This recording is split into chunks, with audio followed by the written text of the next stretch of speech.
Hi. ഇതിലിപ്പോൾ എന്താ ഇത്രമാത്രം പറയാനെന്നല്ലേ, ഇത് ഞാൻ സാരി ഫോൾ ചെയ്തുകൊണ്ടിരിക്കുവാണ്. അപ്പോഴാണ് ഞാൻ ഓർത്തത്, ഞാൻ നേരത്തെയൊക്കെ സാരി ഫോൾ ചെയ്യാനായിട്ട് കിട്ടുമ്പോഴത്തേന് ഞാൻ മാക്സിമം ഒഴിവാക്കി വിടുമായിരുന്നു. കാര്യം എന്താണെന്ന് വെച്ച് കഴിഞ്ഞാൽ സമയമില്ലാഞ്ഞിട്ടല്ല, മടി കൊണ്ടായിരുന്നു. ഇത് ഇത്രയും നേരം ഇരുന്ന് തുന്നണ്ടേ, അതും കയ്യിൽ പിടിച്ചാലും കിട്ടത്തില്ല, വലിയ പാടായിരിക്കും. പല ടൈപ്പ് മെറ്റീരിയലായിരിക്കും സാരി. അപ്പോൾ ഞാൻ പിന്നെ റീസെൻ്റായിട്ട് കണ്ടുപിടിച്ചൊരു മെത്തേഡാണ് കേട്ടോ. ഒത്തിരി പേര് ഫോളോ ചെയ്യുന്നുണ്ടാവും, ഞാൻ കണ്ടുപിടിച്ചതെന്നൊന്നും പറയത്തൊന്നുമില്ല, അവിടുന്ന് ഇവിടുന്നൊക്കെ കിട്ടിയതാണ് കേട്ടോ. അപ്പോൾ പകുതി ഭാഗം വരെയാണ് നമ്മൾ എന്താ പറയുന്നത്, സാരി ഫോൾ സ്റ്റിച്ച് ചെയ്ത് കൊടുക്കും. പകുതി ഭാഗം മാത്രമാണ് ഹെമ്മിങ് ചെയ്യത്തുള്ളൂ. സാരി ഫോൾ ഞാൻ ഒരിക്കലും പൈസ കൊടുത്ത് മേടിക്കാറില്ല കേട്ടോ. എല്ലാം തന്നെ നമ്മൾ ലൈനിങ് മെറ്റീരിയലിൽ നിന്ന് തന്നെ ഞാൻ അടിച്ചെടുക്കുകയാണ് ചെയ്യുന്നത്. Lining material, cotton lining material ഉണ്ടല്ലോ, അതാണ് കേട്ടോ ബെസ്റ്റായിട്ട് സാരി ഫോളിന് ഏറ്റവും നല്ല മെറ്റീരിയൽ. അപ്പോൾ 2 പീസ് ഞാൻ ലൈനിങ്ങിൽ നിന്ന് മുറിച്ചെടുത്തതിന് ശേഷം രണ്ടും ജോയിൻ ചെയ്യും.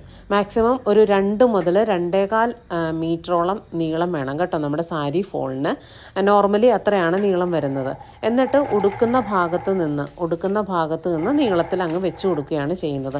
മുകളിലും താഴെയും അടിച്ചു കൊടുക്കുന്നവരുണ്ട്. താഴെ അടിച്ചതിന് ശേഷം, താഴെ എന്തായാലും മസ്റ്റായിട്ടും അടിക്കണം, പക്ഷേ മുകൾ ഭാഗം ഫുള്ളായിട്ട് ഹെമ്മിങ് ചെയ്ത് കൊടുക്കുന്നവരുമുണ്ട്. ഞാൻ എന്താ ചെയ്യുന്നതെന്ന് വെച്ച് കഴിഞ്ഞാൽ പകുതി വരെ അടിക്കും. അതായത് നമ്മുടെ പ്ലീറ്റിന് മുൻപ് വരെ അടിച്ചതിന് ശേഷം ബാക്കിയത്തെ മുഴുവനും ഹെമ്മിങ് ചെയ്ത് കൊടുക്കുകയാണ്. അപ്പോൾ ഹെമ്മിങ് ചെയ്യാനായിട്ട് എളുപ്പത്തിന് നമ്മുടെ അടിച്ച ഭാഗം ഇതുപോലെ ഉള്ളിലേക്കാക്കി കൊടുത്തതിന് ശേഷം എന്ത് ചെയ്യും, ഇത് നമ്മുടെ പ്രഷർ ഫുട്ട് ഉണ്ടല്ലോ, അത് വെച്ചിട്ട് അവിടെ പ്രസ് ചെയ്ത് നല്ല ഹോൾഡ് ചെയ്ത് വെച്ചതിന് ശേഷം ഹെമ്മിങ് ചെയ്യും. അതുകൊണ്ട് തന്നെ സാരി ഫോളിൻ്റെ വർക്ക് നമുക്കൊരു 7-8 മാക്സിമം 10 മിനിറ്റ് തീർക്കാം കേട്ടോ.